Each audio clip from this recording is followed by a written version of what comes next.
We're just logging in now. Going to get it going in a bit. I'm going to play this song to start, just to advertise the quiz show. Just to advertise the quiz show. And this is, if you've heard that song, it's the quiz show on the. Anyway, that's how it goes. But this is the Welsh male voice choir version. So the quiz show will be on tomorrow night. It's the Welsh male voice choir version of my song, The Quiz Show. Isio gwis ar 'i cloedd 'i hael, isio gwis ar 'i cloedd 'i hael, isio gwis ar 'i cloedd 'i hael. Oh fuck! Is it only Monday night? Isio gwis ar 'i cloedd 'i hael, isio gwis ar 'i cloedd 'i hael. Oh, isio gwis ar 'i cloedd 'i hael. Oh fuck, is it only Monday night? Oh, isio gwis ar 'i cloedd 'i hael, isio gwis ar 'i cloedd 'i hael, isio gwis ar 'i cloedd 'i hael. Oh fuck, is it only Monday night? Isio gwis ar 'i cloedd 'i hael, isio gwis ar 'i cloedd 'i hael, isio gwis ar 'i cloedd 'i hael. Oh fuck, is it only Monday night? Bydd ei ringrwyd yn oedi a'i wobrau'n wel, ac rwy'n eithaf siŵr nad yw erioed wedi cymryd y pigiad ffwc, ond gan eich bod chi gyd allan o danwy, oherwydd bod eich llywodraethau wedi eich twylo chi. Ble arall allwch chi fynd feli? Dewch i fan i fonedigion a boneddigion, a dewch i lawr i caffe locked out oherwydd isio gwis ar 'i cloedd 'i hael, isio gwis ar 'i cloedd 'i hael, isio gwis ar 'i cloedd 'i hael. Oh fuck, is it only Monday night? Dewch ymlaen bawb, canwch gyda'r gan! Isio gwis ar 'i cloedd 'i hael, isio gwis ar 'i cloedd 'i hael. Oh fuck, is it really only Monday night?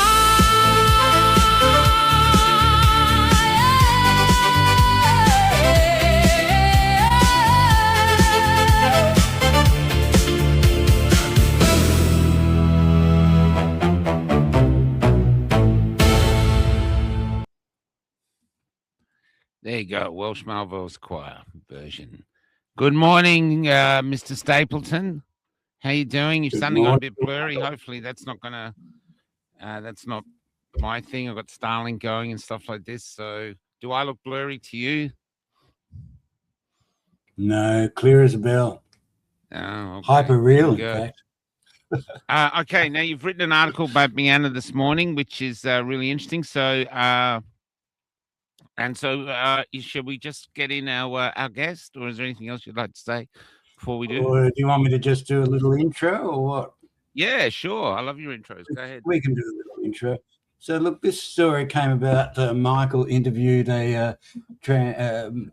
someone was telling him about a story about a young transitioner who had taken a life a few years after transition, and there's a lot of academic support for transitioning and zero academic support for studies to see what happens afterwards. So he writes, her or his death did not make the news. At best, they might be populating a statistic eventually. But Miana transitioned over 30 years ago, and her journey was different.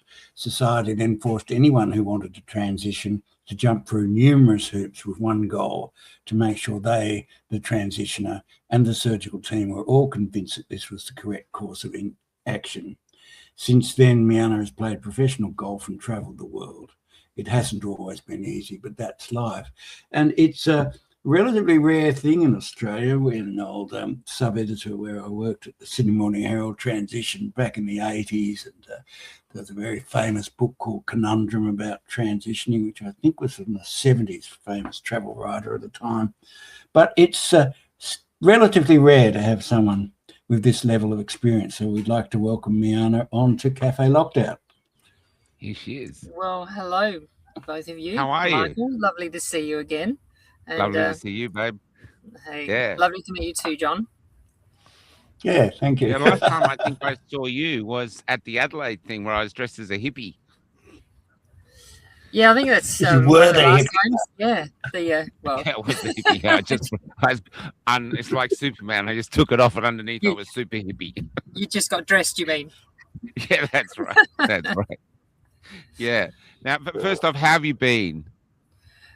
Look, I've been well for the most part, up and down. We're all putting up with this shit show in the world today. So we all Yeah. have our trials and tribulations, I think, and we do the best to get through it. Yeah. Well, look, the reason I reached out was I interviewed these, like John said, I interviewed these cleaners, trauma cleaners, and they showed me just a still of where a young 30-year-old transitioner had taken their life. And it was just so sad and so nothing, you know what I mean? I thought, what's their story? We never get to hear, and were they ready for this? Had they been left behind? And that's why I find you so important, because you've done it, but when you did it in your time, it was different. And I just wanted to talk about that. So it's not anti-trans at all. It's more just, do we owe a duty of care to these people who were born in the wrong body? Feel that they are. This is how it is. Who are we to judge that? You know what I mean? So how would you like to go about sharing this discussion from yourself, Miana? Look, I don't know. Let's just let it evolve. You guys ask the questions you feel you need to ask. But I guess at some point there's probably things that I can probably speak to and tell that people might not know to ask about. And that's kind of primarily it was my life, as a touring golfer. I was a, touring pro on the women's tour for 11 years, playing European tour for those that aren't familiar. And obviously I had a lot of global media attention because I was the first openly transitioned woman to do what I was doing. Yeah. But there's just, obviously it's a very poorly understood issue. But the thing is, there's no reason people should be have knowledge about this issue because it's such a rare thing. And if it doesn't come across your path, well, why should you look into it? Obviously, it's come to the fore a bit more in recent years. So it's we see it on, well, I don't watch TV, but we see it splashed around everywhere all the time. And we're seeing ever increasing rates of kids that are transitioning. But more alarmingly is probably the number of girls that are transitioning. That has gone through the roof. And I think there's so many different dynamics at play. And from our call the other day, Michael, that it would seem probably the main issue is the path to transition has changed significantly from when I transitioned. And I think that's probably the core of the issue. I read, I think it was your article this morning, John. Michael sent it to me. And a really well researched article too. Courtesy of Grok rather than me. Anyway.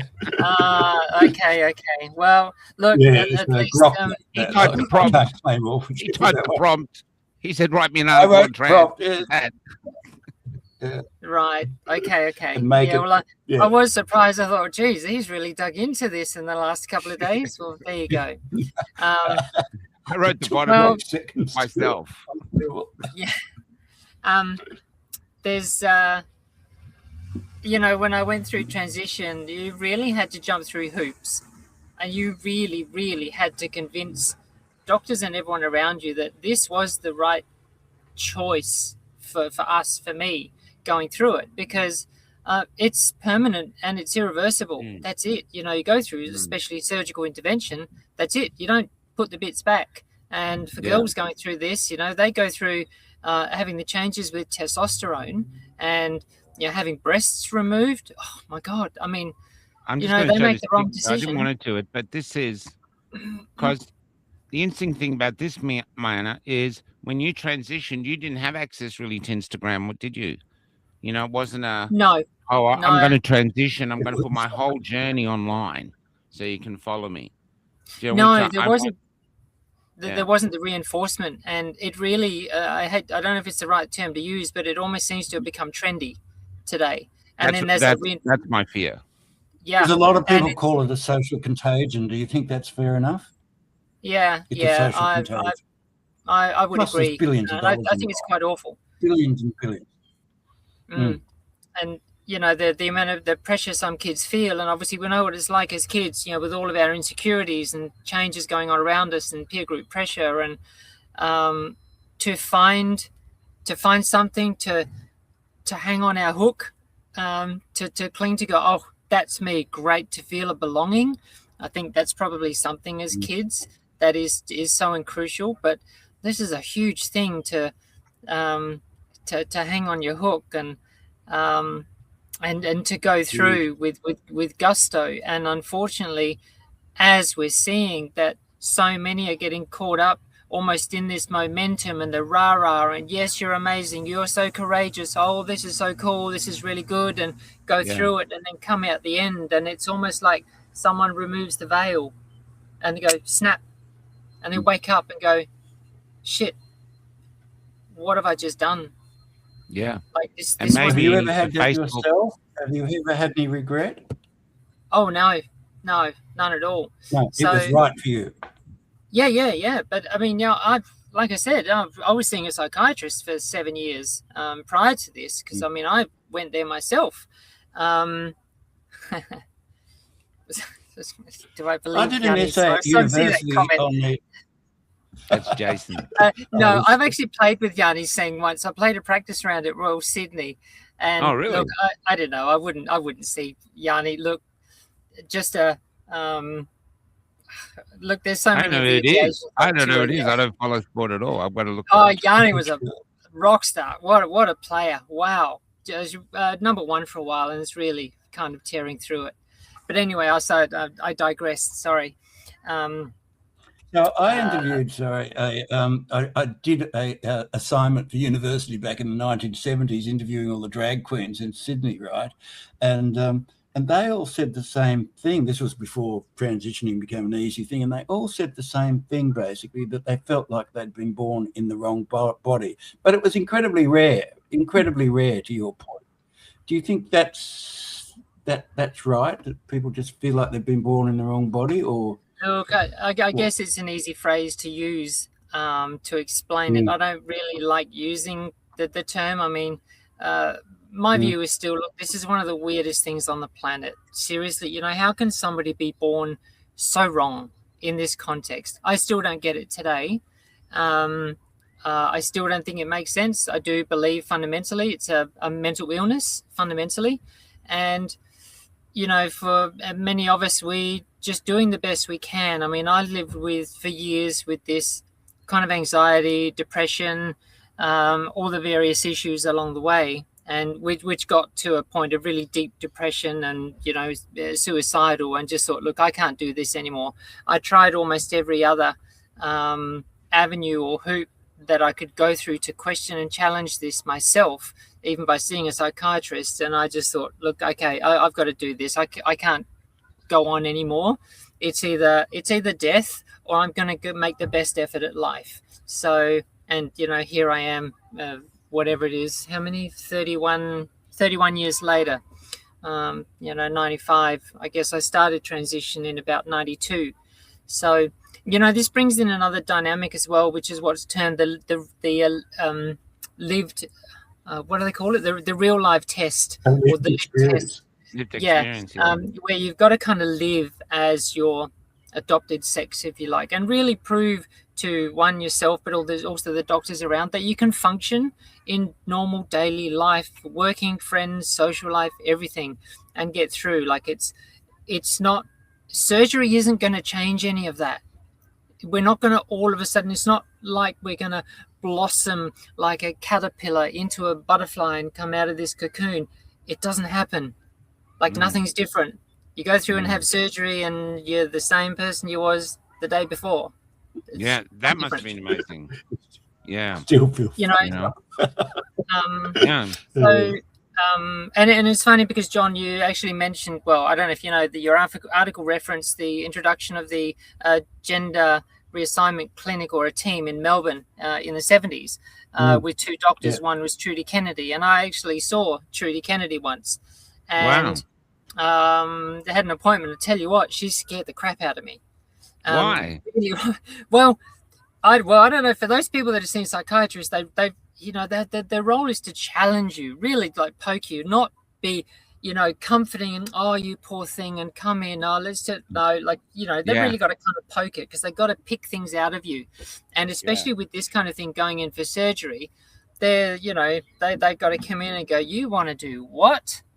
Come Yeah. on, seriously, and really kind of pick It's away. gonna And I saw happen. It's Trudy, gonna happen. You happy for that? yeah. You know what I mean? And I thought, Yeah. oh my God. And I left Trudy Kennedy thinking, oh shit, okay, maybe I'll just have a good think about this. But, the rest is history. But, I feel, and I had to see, what was it, two psychologists or two psychiatrists and a psychologist. There was 3 doctors before the surgeon would even agree to conducting the surgery. So the So surgeon. how long did you see them for? So it was about a year's process to go through hoops. I think. No, so I mean, my own psychiatrist was many years, like I said, 7 odd years. But as far as this team, they were kind of, or should we say, the final hurdle or the final step before going into surgery, because they were the team that then provided, for example, the approval or authority to the surgeon. So you'd have to take a letter to the surgeon to say, yes, this person is in this sort of condition. We believe to be appropriate for this course of action, just to cover the surgeon legally, just so people don't come back and, oh, you shouldn't have operated on me and you should have checked things better. It's like, no. The surgeon wasn't going to operate without this letter of approval from 2 psychiatrists and psychologists, and you really had to jump through it. And for me as well, I mean, like you asked, John, if there was any regrets. No, never. It's never been something that's occurred to me. And really, I knew life wasn't going to be the perfect kind of butterfly moment that we'd all love it to be, and the beautiful princess comes out of a cocoon and we live a wonderful, happy life ever after. Yeah, it's a tough journey. And so that's another aspect that you've got to be prepared for, that life doesn't necessarily just become easy and go back to normal. This is more or less, with us for the rest of our lives, that we've got to deal with in some avenue or other. For me, of course, I went the extreme. I dealt with it in a very public way, and an internationally public profile. But I just love being me. I could present me to the world. Here I am. I've got nothing to hide. And even if I can help provide some more clarity and help inform people a bit more, great, which I kind of did. Can I ask, when you were going through it, you go, John. Were there people who professionally resented you in sport? Was that not an openly, issue? No, not the that whole I ever drama had. over wrestling. Yeah. So I think I'd like to think, because I was always open about my life, and I was open when I got on tour. I really made a point of talking with all of the girls and letting them have conversations if anyone wanted to. But the thing is, on tour, you're with professional athletes. They're out there to win. They've got a job to do. They don't give a shit what other people are doing. It's like, come on out. It's like Laura Davies and the players from the US. It's just like, bring it on. I'm here to win. If you think you can beat me, come on out. And that was their headspace. And so, it didn't take too long. I was pretty much just another one of the girls on tour, doing my best to, kind of pursue a dream. Was it a lonely journey initially? I know you went public at the end, but and I only mean lonely because you're trying to meet someone to make them understand, I feel like I'm in the wrong body, where most people might struggle to comprehend that. And then at the same time, because it's something so rare you're going through, do you have to get other people to understand it? I mean, I don't have to justify decisions I make in my life to anyone but me. No, I know it's an interesting question. You used the phrase that I went public in the end. No, I was public in the beginning, and Oh, I didn't know that. Okay, yeah, it was that's from the very interesting. beginning. I mean, I was Wow. public in amateur golf because I ended up winning a state amateur in South Australia in Uh, 1999. in your previous No. as a After time. transitioned when I got back Oh, into after you playing golf again. transitioned. Okay. Yeah. But even Were you everyone playing golf because before? yeah, I've been playing golf since I was 8 years old. Okay. And Okay. yeah, but when I then went through transition, I didn't play for about 5 years. I barely touched a golf club. And then I started playing Okay. golf again because I love golf. Yeah. And anyway, and then I practice, I get better. And I've been invited into golf the whole way.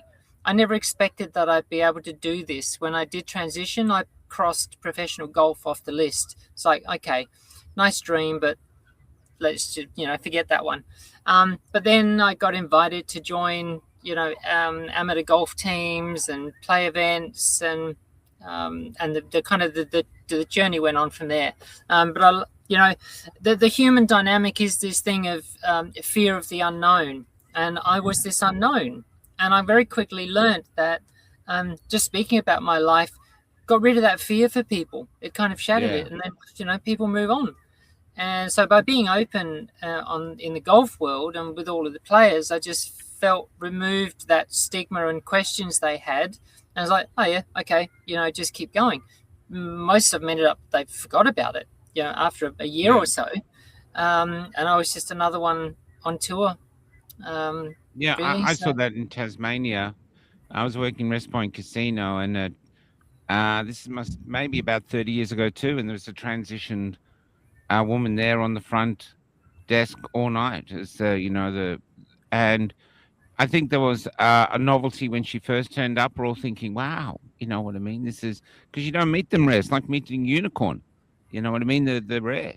And so you wanting to know, but I didn't personally see anyone give much of a shit. They were just more just interested. no, And and so the story they're pushing now, and like I know the Premier of Victoria pushes it constantly. Like there's this trans genocide going on. There's people want to transition, and there's all this hatred towards them. Have you experienced lots of hatred because of your no, journey? no. Look, no. I mean, there was the occasional email, but not really. It's all been a pretty amazing journey for me, really. I can't claim any kind of oppression or victimhood or anything. I mean, my life is beyond what I expected it might have been. I'm so very grateful every single day, and the journey that I've had. I literally pinch myself to where I've gotten to today. But I guess, the discussion is not really so much about my life. It is about the issue of where transition has gotten to and gender dysphoria. And a lot of things, I think, get blurred, one, by language and terminology that we use. And I think that needs to be clarified. And I've said that even in recent interviews in recent years. For example, there's been the adoption of the word trans, but trans or transgender has become completely meaningless. And I've used the phrase before that it pretty much refers to anyone that with blue hair that might sort of feel a bit different to someone like myself as a transsexual man or woman, or anything in between. So it doesn't mean anything. But for example, while I'm not a huge fan of the word transsexual men and women, that implies that someone has been through an entire process, diagnosed with gender dysphoria, whatever that is, and had eventual surgery, and then basically carry on with life. So it's a very descriptive term that has context. Trans has no context. So when you say trans men or women in sport, or trans something being included somewhere, it's not saying anything. So we need to be more specific. Now, as far as the treatment, so we spoke about this, Michael, which the more recent adoption in recent years is what they term the affirmation model. And it's gone from having to jump through hoops and being challenged every step of the way to basically going to a doctor and saying, look, I think I feel like a boy or I feel like a girl. Oh, here you go. Let's better affirm this model and affirm this child and just give them the drugs or whatever treatment they tell us that they need. So did we lose Michael or? No. He's gone to, he's having internet issues. Well, I have been too. There we go. Yeah. He's That's back. okay. I'm still hearing it, everything you're saying. All right, cool. So look, on this issue, that, yeah, but on maybe this just finish issue, on it, John. Yeah, sorry, a bit of a delay there. So look, I haven't kept up to date with the specifics and details of treatment protocol, so I can't really speak too much to it with any real authority, but I just know generally. And of course, we all in the public around us are seeing the exponentially increasing rates of kids that are getting transition, but also the problems that go along with it. So there's clearly something wrong with it. And I don't think, in my personal view, that an immense step like this should be granted fleetingly. That anyone should be jumping through hoops to do this, and for the care of the child. Well, that's why I got you on. To me, like, I feel when you told me about the journey you went through, where you had to go through all the psychologists and everything, it's like the state was caring for you. It's like the state's acknowledging that you really might have a problem. They're testing you to make sure you're not just on a whim thinking, oh, this is an easy fix, which is, of course, not an easy fix. So it seemed to me like the state was actually caring for you, and it successfully did it. It worked. You transitioned, and here you are. You've got no regrets. So I feel like we already had it right. We already had the model right. If you were one of those people who's been born with gender dysphoria, or you just feel that way, you're an adult, you want to make the journey. And I don't know, I just feel instead of progressing, we've degressed, and now I don't know, that's a word. And now and here we are, and now we're sort of, my fear is that I see like those girls we posted without their breasts, is that we are making it a story that a disenfranchised young person can get some attention from, and suddenly they off on this journey, and everyone follows the journey, so they're getting more popular until they finally transitioned. And I can't prove this, but my fear is that once they've completely transitioned, everyone sort of moves on to the next internet, whatever it is.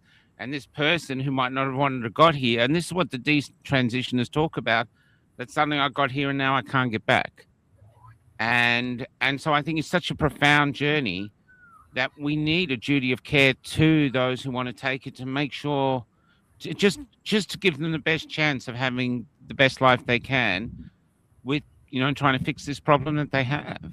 It seems reasonable and caring and empathetic. Yeah. I mean, look, in my view as well. Go ahead, John. Oh, it's also essentially in secret, isn't it? It's not widely discussed at all. I mean, the figures are really clear. What you're talking about, a massive growth. Australian Ministry of Records indicate initiations rose from 1,118 in 2013 to 5,135 in 2024. And between 2012 and 2024, over 20,000 individuals started estradiol, I can't pronounce it, based treatment, and nearly 12,000 started testosterone-based treatment. It's been a really rapid increase, as the stats show. Yeah. How much do you think it's appropriate that the government is funding an enormous amount of this? Most of these are, it's on Medicare, it's in public-funded institutions, and so on and so forth. Look, I don't know if I can really speak to that, to be honest. I don't know what's should the taxpayer be paying for this? Look, I would say I'd like to be a part of that conversation.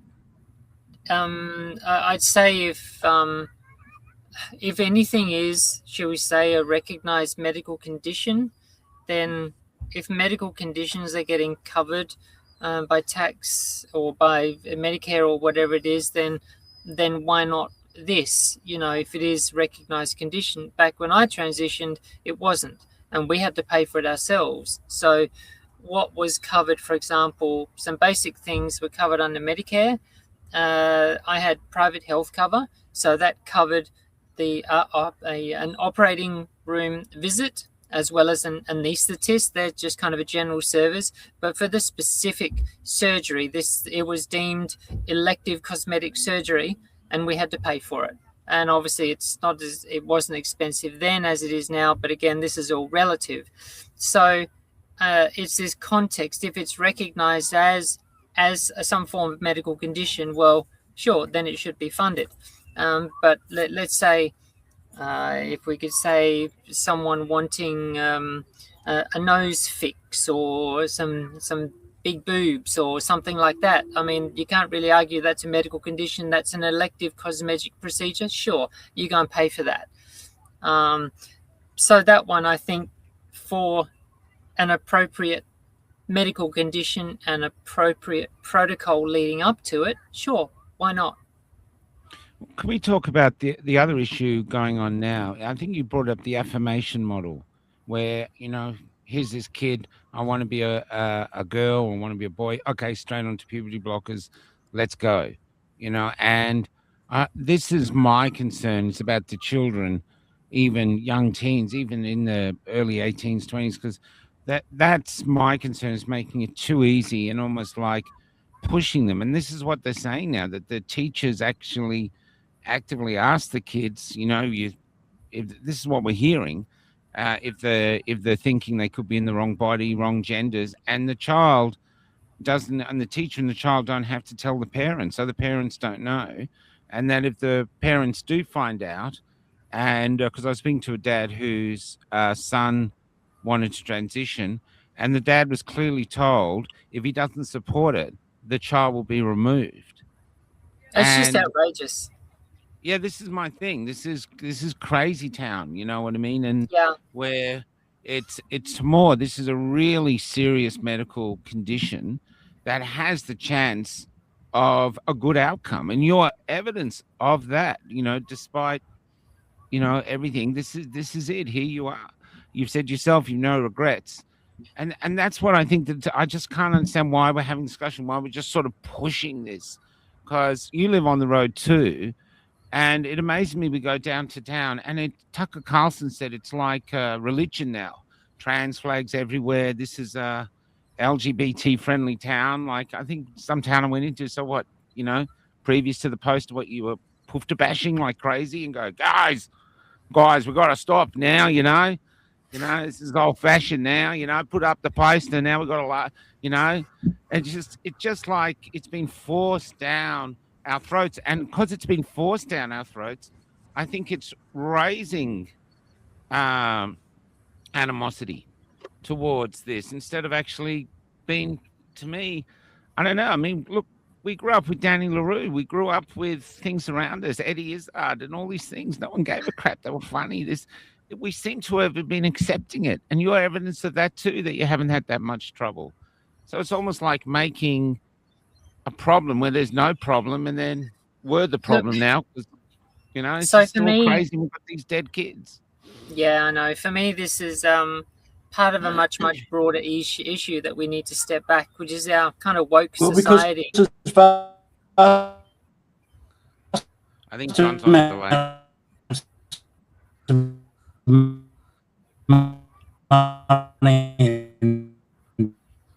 Not good. Constipated. Yeah, you got a bit of delay there, John. You sounded like you just came out constipated. Maybe have another go.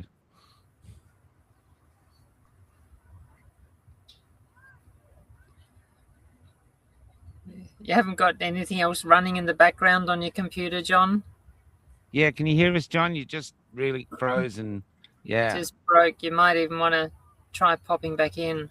I actually think this is the beauty of you, Miner, that you actually can, you've been through, you can say, listen, guys, this is, it's, I don't know. It's, well, if I can go back to what I was saying, I think we just have a society now where, $100 billion.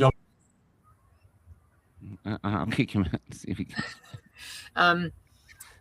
Maybe I'll wait till John comes back. Shall we wait for him, or shall I keep going? He'll come back. No, keep going. He'll come back. Yeah. So we've got the society where, as we know, like nobody's allowed to have any obstacles in front of them. We're not allowed That's to right. put anything where people have to justify their existence and get over obstacles and hurdles in life. But this is fundamental to our lives as human beings. We need Yeah. to overcome adversity. We Yeah. need to have challenges, and we need to reach a sense of accomplishment. And without that, we start creating problems. And it's really interesting. A couple of years ago, I listened a few times to, I don't know if you know, Germ Warfare, the South African guy, does a fantastic podcast.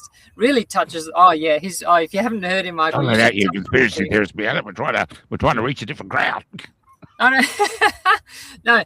No, but Germ is just such a young larrikin guy, and touches on some interesting topics. But he had a psychiatrist on, I think it was Dr. Mark Holland, and they talked about this aspect of a dynamic of today where, kids are so protected these days that they don't have to aspire, they don't have to overcome obstacles. There's no sense of achievement. And the thing is, in human nature, we need to be aspiring or working towards something. And in his words as a psychiatrist, that if kids don't have something to strive for, they'll start creating problems. And you start creating problems, and then you can claim victimhood. Oh, and I'm one of these, and don't you oppress me, and don't you discriminate against me. And then they've got something to fight for. They've got a place for it. And he was tying all of this back to this increase of gender dysphoria and issues in society. But here we've got parents and schools and everyone going, oh, don't you make my child have any obstacles, or they've got to have a really smooth journey. And we've all become familiar with that term of helicopter parents. But I had a lovely friend in Adelaide, and she actually escalated it to lawnmower parents, basically holding the kid in one arm and then getting out with a lawnmower and paving this beautiful flat journey for their child. So there's no obstacles, no adversity, nothing for them to overcome. But of course, they get to adolescence and adulthood, and they've never had to fight for anything. Then anything comes along with an obstacle, and they're like, I shouldn't have to fight for this. Smooth the way for me. Someone ruffled this out. But this is what life is about. We have to overcome challenges. We've got to find our individuality. And this is what I feel is being taken away from so many of these kids. Sure, some of them may have gender dysphoria in some context, but most are going through some personal journey that they need to work out. They need to be provided with the resources so they don't, completely crash and burn, but let them go and kind of work out your journey, traverse this journey of life that we all need to get to. And usually we all come out in the end much, much better for the process, because it makes us who we are today. Well, John, did you have a question? You just broke up when you were asking a question, so. Yeah, dropped out, all the rest of it. Did you have a question? Look, so Glenn Greenwald, who's very famous for the whole Edward Snowden expose and one of the world's leading journalists, he uses this thing about the gay LGBTQ, the gay equality, same-sex marriage debate. And he says, once a social movement achieves its initial aims, it often builds up such initial momentum, funding and government support that it becomes self-sustaining. And this is a direct quote from him. What changed is that the LGBT, etc., activist groups could not afford to attain victory. When activist groups win, their reason for existing and their large budgets and salaries dry up. They always have to push debates into whatever places Americans, in this case Australians, of course, resist. They also have to be losing, have a claim to victimhood, a reason to assert that they are righting the bigotry that they face. And that's and he argues that whole gay movement, which has already achieved legal equality,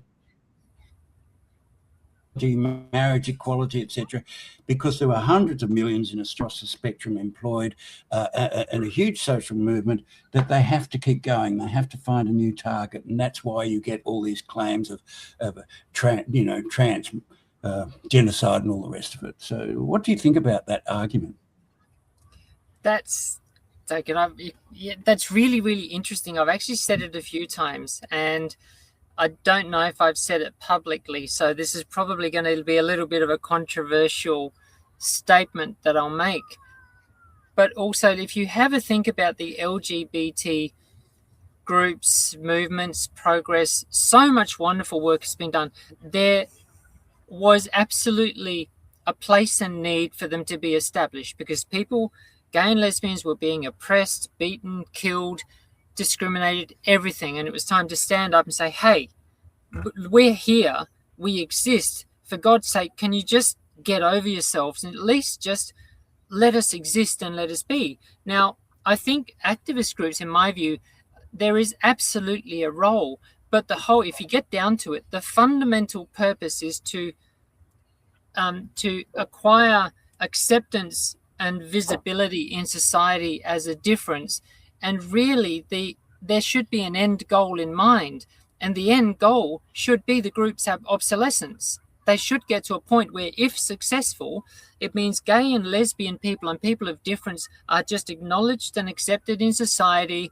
Great. We don't need to play victim anymore. Let's get on with it. So ideally, these groups should be working towards their own obsolescence. But I'm pretty sure none of them have that in mind. They're going to, like you said, John, they're going to continue to fight victimhood and oppression. And like you said, if they lose funding, they want to maintain their existence. So they're going to find some other new victimhood flag to start waving to get funding and recognition for.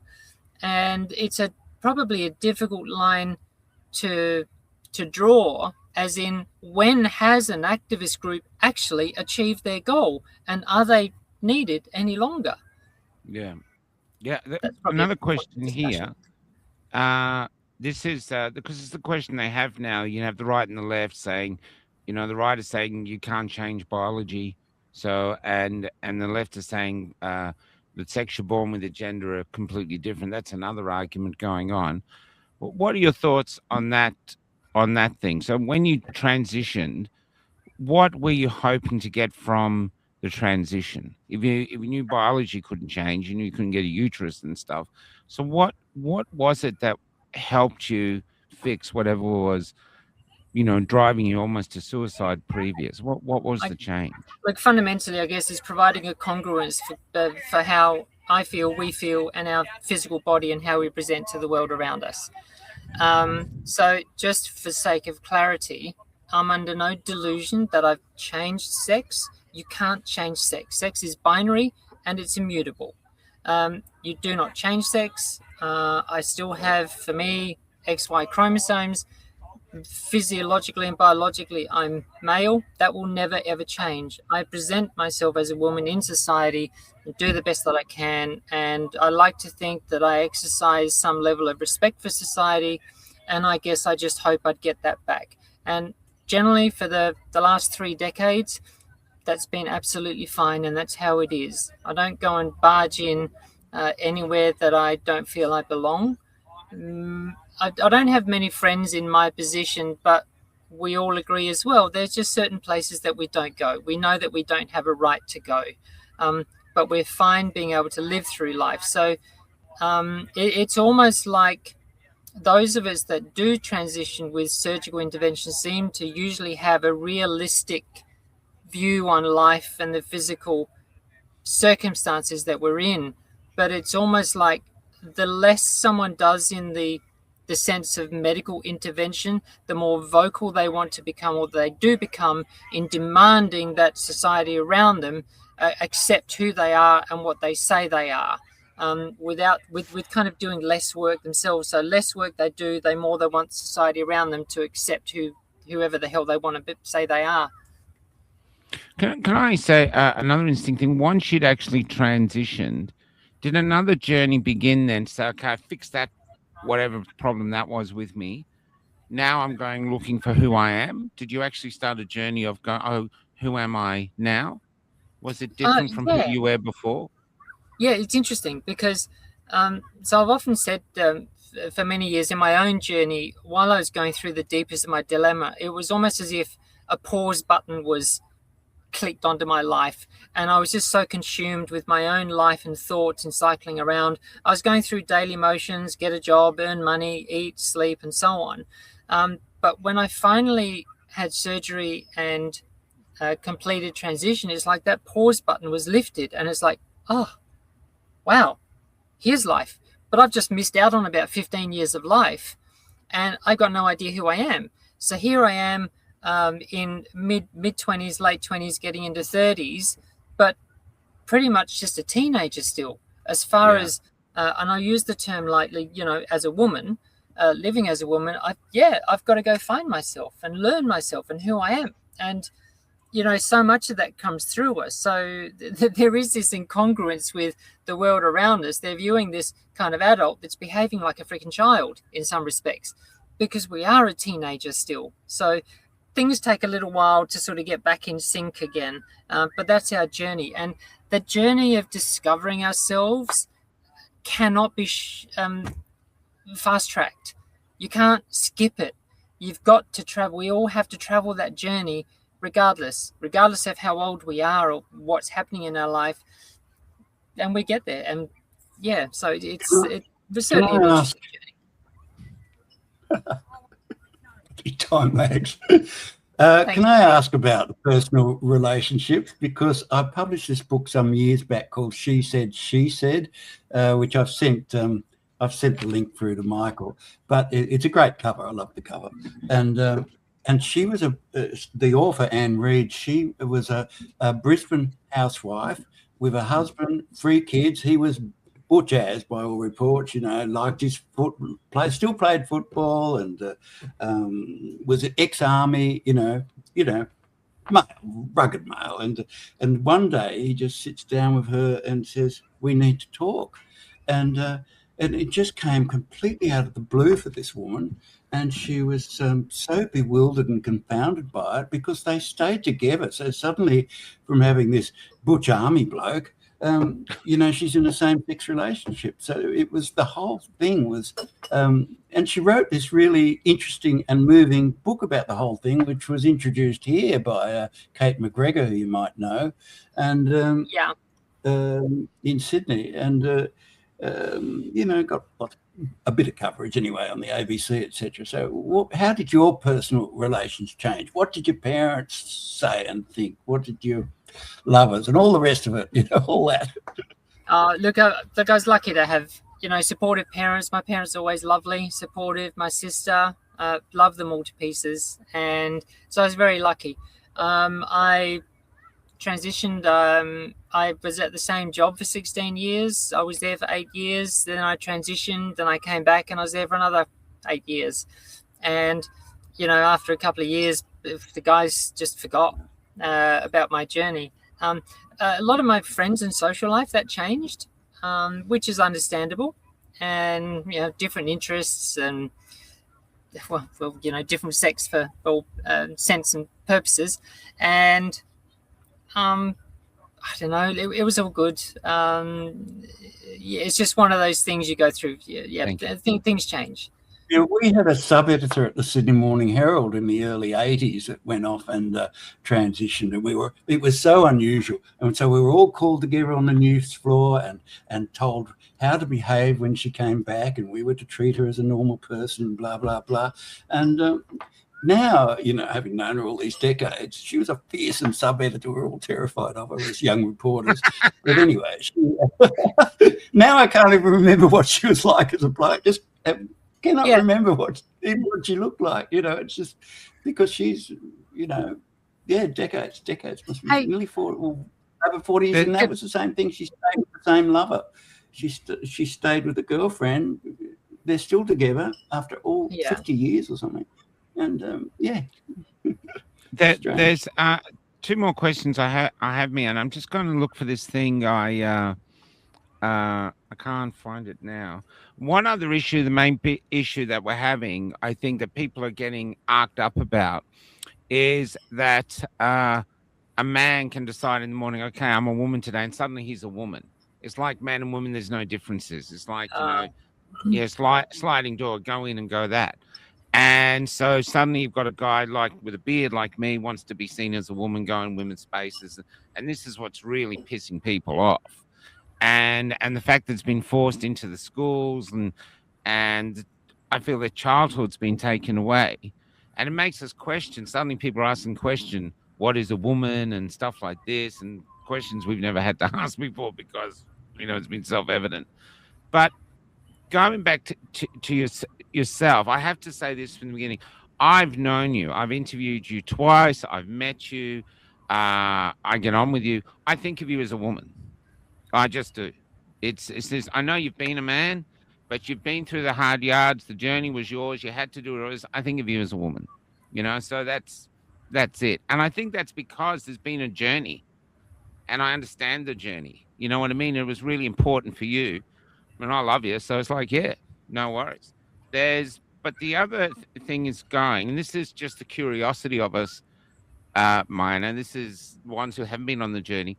The moment you wake up in hospital and the operation is finished, that must be an extraordinary moment, like being born again or just something. There's no going back. This is it. All the psychological testing, everything you've been through, suddenly here you are, you've crossed the bridge and the bridge is burning. What is that like? Look, it is a moment that is probably indescribable, really. I don't want to go into it too much. Probably the most profound time for me, yes, was waking up, but probably on the table prior to going into surgery, going, oh my God, this is actually about to happen. Yeah. And Did you have any doubt then? Oh no, shit, no, none at all. Just couldn't wait for it courage.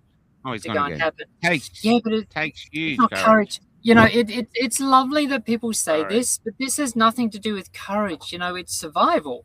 And then an example I use, is if people were on a ship a few kilometers out to sea and it sinks and you're stuck in the ocean and you can see land a few kilometers over there, it might be a little bit insurmountable, but we have this sense of survival. And are people going to swim for shore to survive, or are you just going to sink and drown? Oh, I get it. I guess it's not sort of seeing bravery. No. This was like, this is my only option to life. If I can't go here, I can't live in this realm. Yeah. This is my only option. Yeah. So I'm doing this not to try become someone else. I'm doing this to become me. I feel this is the only chance I have. Yeah, and whatever that is. And just there's kind of a few questions in there. One of them is, lovely. Thank you for your words and your sentiments. And I guess for me, my journey through life is people will take me as they perceive that I am. Just take me as I am, and you call me what you want. I don't really care.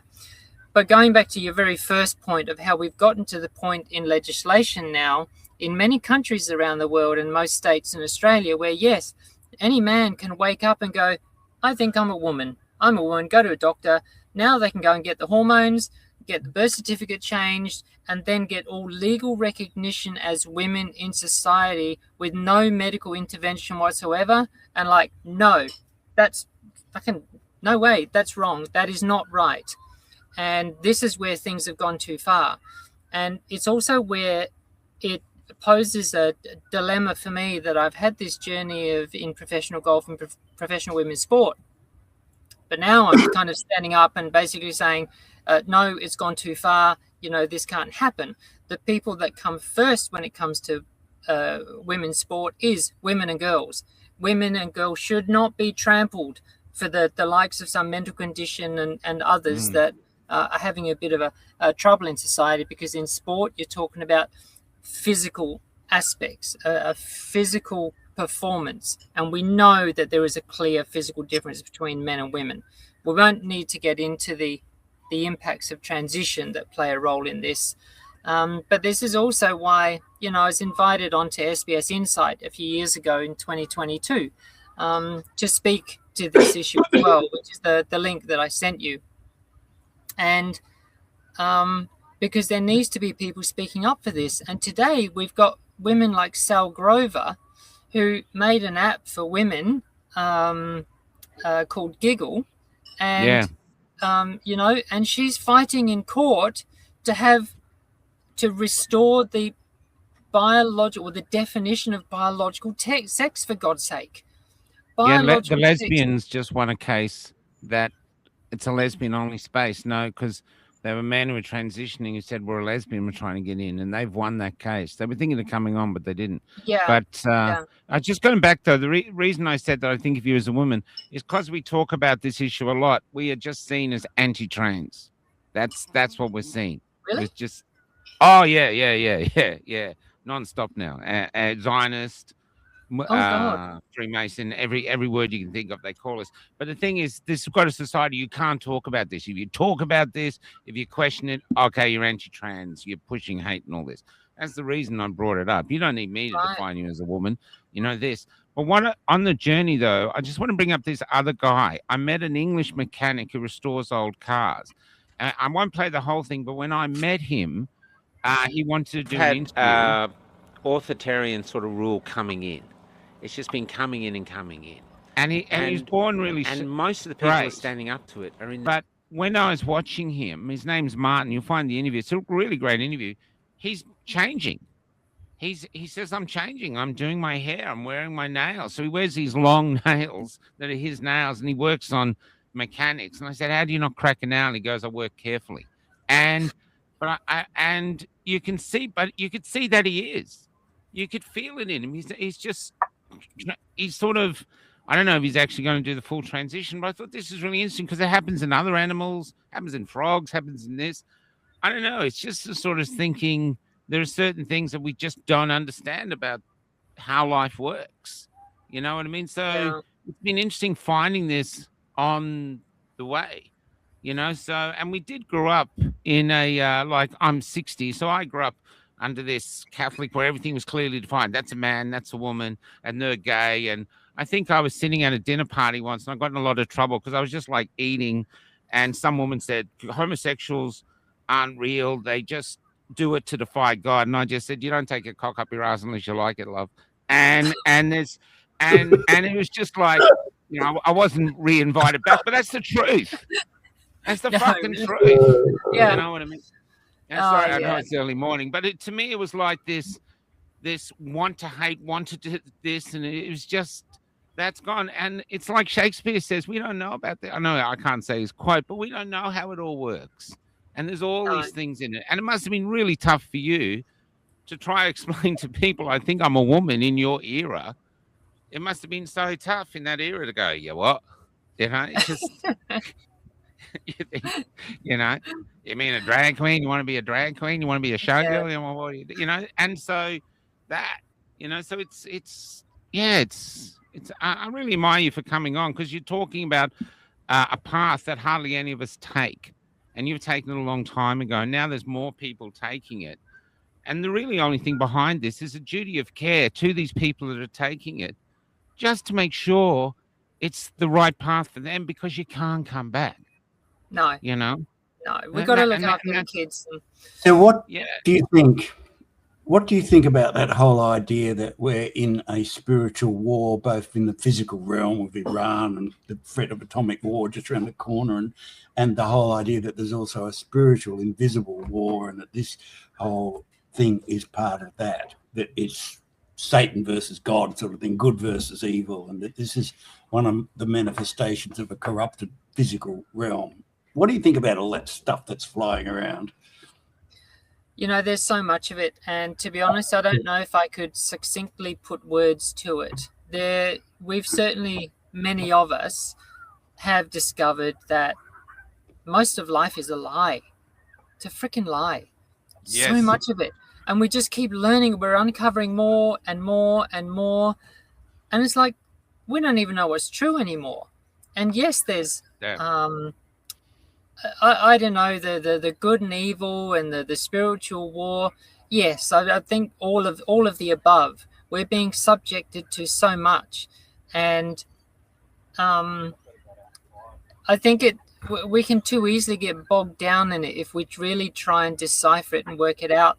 For me, my response is to kind of step back and disconnect from it and go, oh boy, all right, I'm just going to kind of walk my path wherever that is, and that's my journey, and it isn't going to be any different. And that was also, I guess I've had practice. This is what I did before I went into professional golf, was I sold everything and I wanted to pursue professional golf, and it was like putting my arms up to the universe and go, here I am, show me which way I need to go. And that's somewhat still the journey that I'm on, and I don't know how to take on those issues that you bring up, John, because I think they exist. I think they're very real, and they're immense, have been happening for a long time. And I think maybe the best we can do, maybe this is just my perspective, is to be aware of it, maybe realize most things aren't as we've been told they are. And let's again go and forge our new journey and our new future as well.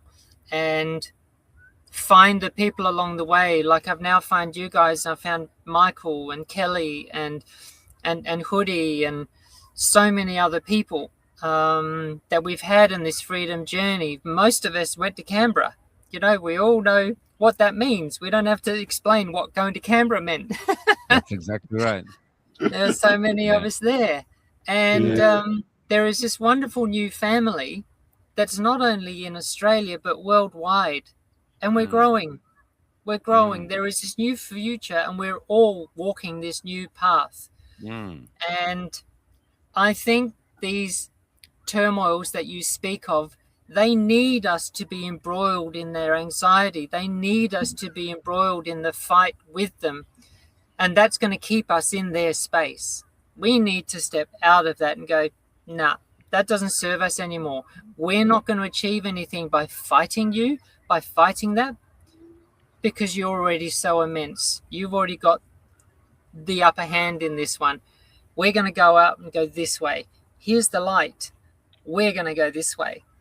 And that's a wonderful journey to be on. That's interesting, you know, because what you're sort of implying, and what you implied by just being you, is the way they're making us all look like we hate trans and there's this straight trans genocide going on because we're not letting transition. It's just trying to get us divided, and it's all bullshit, actually, because 30 years ago, we were doing it right. We were totally accepting, because it's, as John said in that article, this started in the 1950s. So in the 1950s, it must have been recognized that some people had this real strong feeling they were born in the wrong body and needed to come across, and medical science even then was doing it. I mean, I don't know how they did it. So that's fascinating to know, but it has been going like that. So it sort of shows that we were, and that's where I think another perfect example is I told you, Mayana, in the Swan River. I'm in Perth now. There's this hill that overlooks the city and the river. It's a great view. 150 years ago or something, they had a hospital there for repatriation and disabled people and all this, so they could have the view. Now that's all gone. It's mansions. And so the rich have just taken it over for the view. So it sort of speaks that, you know, we look back, oh, look how draconian and evil we were, but it looks like we actually gave a shit. And we actually just gave a shit about the person who wanted to transition, rather than the virtue signaling we can pump out to how great we are. You know? Yeah. Interesting, isn't it? It is. Hey, can I digress just briefly? John, did you happen to know a journalist at Sydney Morning Herald called Peter Stone? No, I remember the name, but didn't know him personally. Yeah, no, we'll get back on track. We were great mates in the bubble, something, I don't know. Oh, God. Have you read that book? Go on. Have you read that book, Conundrum, by Jan Morris, very famous travel writer? I did, actually.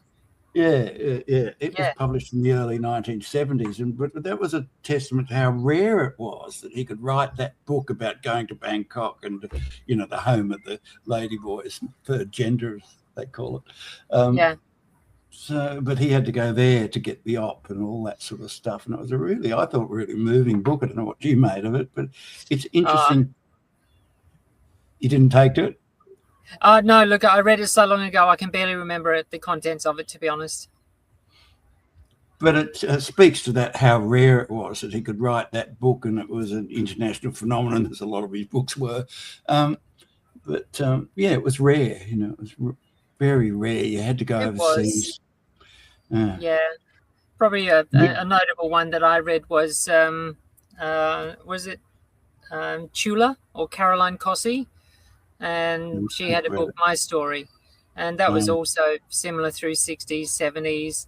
And, you know, she was quite unique, you know, a gorgeous woman, you know, modeling, and just a really interesting story. That one probably stuck with me a little bit more. I did read a few books, but yes, it was still a rare thing, and Do you think we yeah. should return to that, it being a rare thing? Not yet. Yeah. Well, yeah, it's hard to define. I just don't think it should be encouraged or be made easy. I mean, even I and most of us have probably spoken with many gay men, for example, that if they were going through childhood and adolescence now, many of them would probably have been pushed into transition, but Yeah, they're quite that's what happy the gay and lesbian as community is gay men. concerned about. The Yeah, gay and lesbian concerned that the state is convincing tomboys that they're supposed to be boys. Where yeah, growing up, we knew lots of tomboys who blossomed into beautiful women. yeah, And they talk about it. A lot of And this, lots of and pretty the same boys. same with the feminine No, men. The same with the feminine men. We would have been changed too, and pushing it in because there's depression, there's angst, there's a lot of these people are born with an emptiness inside them, and now the state's trying to fill it with you just got to fix it. You're in the wrong gender, which I think is dangerous. To me, I think the individual will be the one who finally decides. Because did anyone force you into deciding you're in the wrong body, or you just came to that oh God, conclusion no. yourself? Oh no, I had nothing but people turning me away from it and looking at me weirdly, and I'd go through. I'd get hassled by guys in cars driving home from work when I was looking kind of androgynous, and so it certainly wasn't an easy journey. But I think if we come to today, you touched on it before, Michael, how you're getting accused of being anti-trans and Zionist and God knows whatever else. It boils down to the fundamental problem that we're not allowed to have debate these days. We're not That's allowed right. to have discussion on opposing views with intelligent discourse to arrive at some sort of outcome where we might both parties might learn something that we didn't realize previously or didn't know. Mhm. And as such, and I do And that's believe, how we we all grow. believe, we know this has been deliberately manipulated, and this shit has to stop. We've got to be able to have difficult conversations, and they Yeah, need to be welcomed and they need to be had with respect as yeah. well. It's called debate, it's called being adult, and it's It's called called having a brain and a caring, functioning giving a shit, intellect. empathy. Yeah, Let's understand. We're all different. Why is that a bad thing? Let's discuss and understand. yeah, That's why I Spread loved it, you yeah, coming on. I knew this was going to be good. You know, it's spread across so many sections of society now too. You were a yes, racist if you wanted to vote no, or you're basically a moron if you're a climate change skeptic, which is half the population. oh, You're a yeah, misogynist if you dare to criticize the family court or the out of control domestic violence regulations. sovereign It, citizen. it just goes on and on and on. yeah, Yeah, You're right. There is yeah. no encouragement for debate whatsoever, and I think it's leading to a real backlash and infanticide of the Australian population. So, mm, right, It well, is, it's not infanticide in whatever it is. but that, We're turning the whole. but that's what's so great about the things that people like Michael do, and so many others, and over so many years, have been facilitating these kind of discussions that we all need to have. They need to be mm, had more broadly in society, and at least Michael is providing a platform like this where those of us can have these discussions, and others that are interested can come and have a listen as well. And hopefully more seeds just get dropped. More seeds get dropped. People go and have discussions. Oh, I heard this thing the other day. They were actually talking about this. I didn't realize that. Blah, blah, blah. Let's have the mm. discussion. But I think just, gently challenge people to have the discussion rather than being shut down. Yeah, You know, yeah. the, Well, we're 15 in years the, ago, sorry, John. 15 years ago, when I was probably more trammy, when I was tram driving through Kew. Kew's very sort of upper middle class. And there was a guy who used to get on my tram. I'm only short. He's about my height. He's probably in his late 60s. He had a beard exactly like mine. And he used to wear like his black negligee or a black negligee looking thing that obviously, and he'd have a handbag and he'd just get on and he'd sit there on the tram. I remember him sitting next to this big Maori guy. And the Maori guy sort of looked at him and then just had a little smile to himself, and everyone else just had a bit of a smile, like, oh, that's unusual. And then no one gave a shit. And I remember thinking, this is Melbourne. I fucking love Melbourne. You get on looking like me in a dress, people go, yeah, you don't see that every day. And no one gives a shit. Who They're living cares? their own life. We were already there.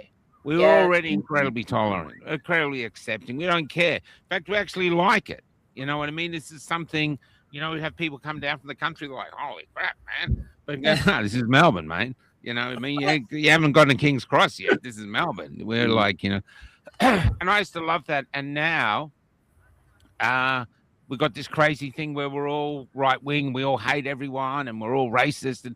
And they're making us something that we are not. And we just weren't. And we grew up in that era. So I'm really proud that I'm in an era where I share with someone like you, Mariana, where you have this thing and our society goes, okay, let's help. Let's help. Let's get you through it. And I think we should have paid for it, to be honest. I don't think it's your problem that it's not like you broke a bone on a motorbike accident like I did, and I got it all for free. This was your issue and you did it. So I think we should have paid for it, to be honest. I think we should care. Caring should be at the foundation of our society. At the moment, it's greed and division, which I think is leading to somewhere we can't, it's not conducive to our human souls or our Australian soul. No, exactly. We shouldn't play into it. I just want to quickly digress and say thank you to Jan Murphy. She's dropped a couple of lovely comments. Yeah, she says she could listen to you for hours. She's on, yeah. Well, maybe she's ready. You ready, Jan? You want to go over? You want to cross, Jan? That's great. Oh, there's been some lovely comments too. Thanks, everyone. No hate. The only hate is against someone came up and that's just a traditional, and they might be bots. And that's the sad thing about the trolls nowadays. We can't tell you apart from a bot because you're just so full of hate. There's no context to your comments. It's just hate. And so we take them all as bots. That's why we ban them. Has there been any questions that I've missed? I've seen a few things come up, but obviously it's difficult to read. I think Richard did one. I see Tran.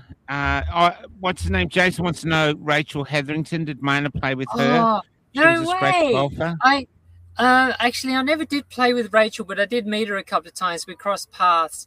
Beautiful, beautiful girl. Oh my God, loved Rachel. Yeah.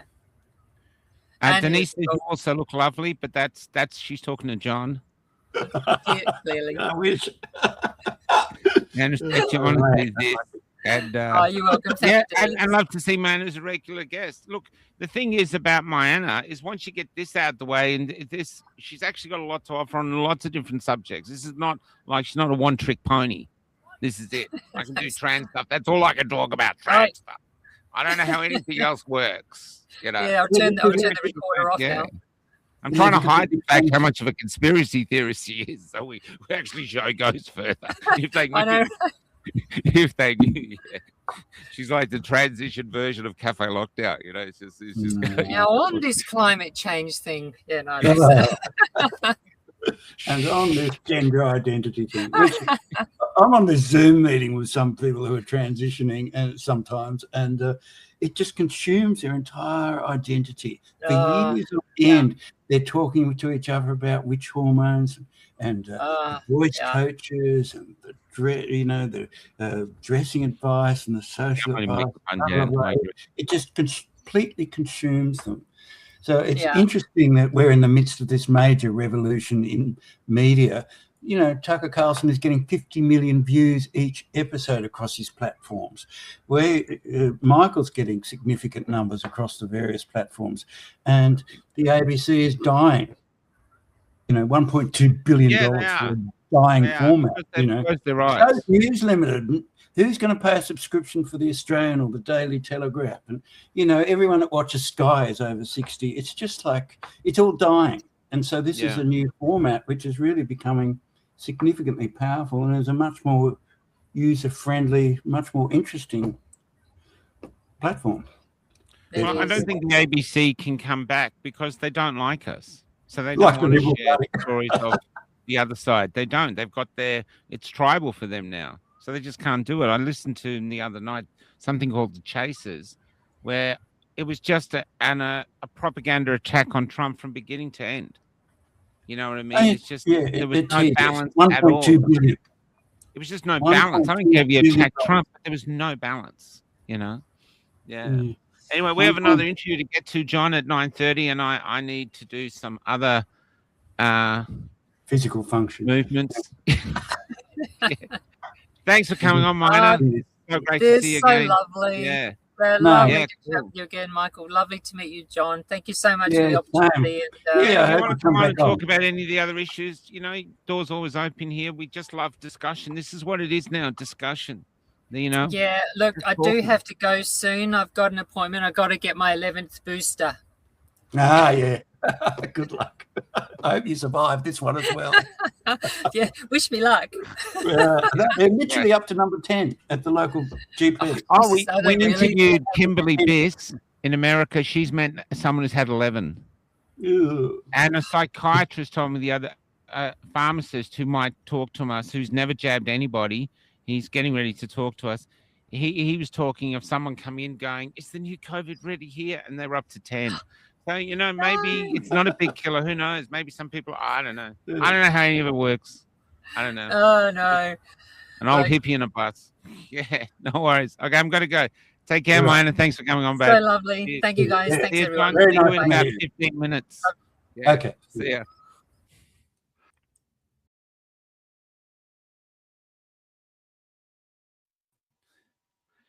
This undo what's been undone is not a dig at Mayana. Only me, who's not too blind to see what's happening today. The world has lost its way. The signs are all around, in the air and on the ground. They're taking all our rights. We've been taken for a ride.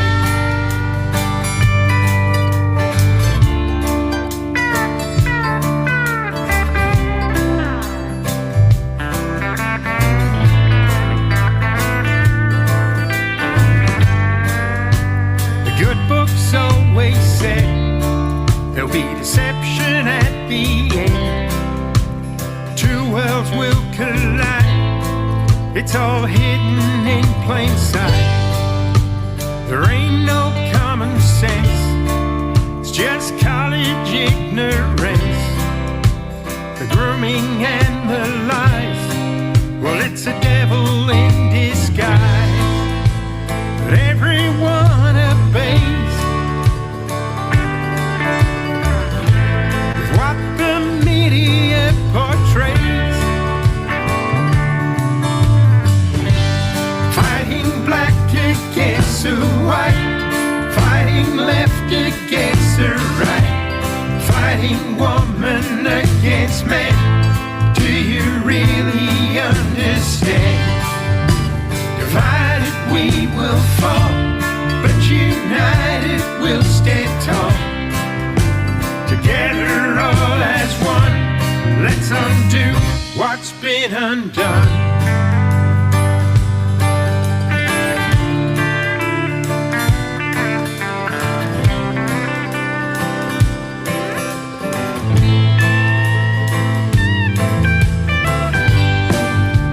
Erasing history, eradicating family, when nothing's what it seems.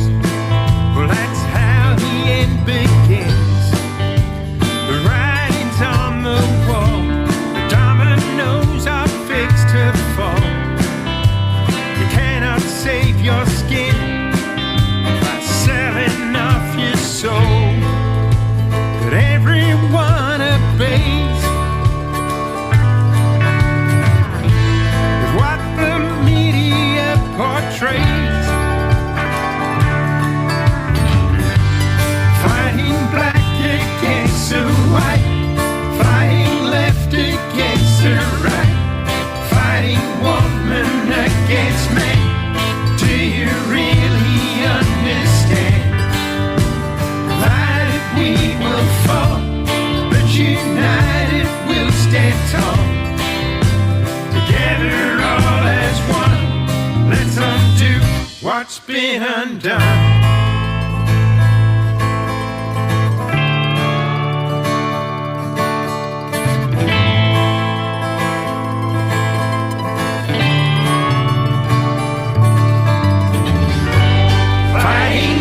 against the whites, fighting left against the right, fighting woman against man. Do you really understand? Divided we will fall, but united we'll stand tall. Together all as one, let's undo what's been undone. Divided we will fall, but united we'll stand tall. Together all as one, let's undo what's been undone. Is it only me?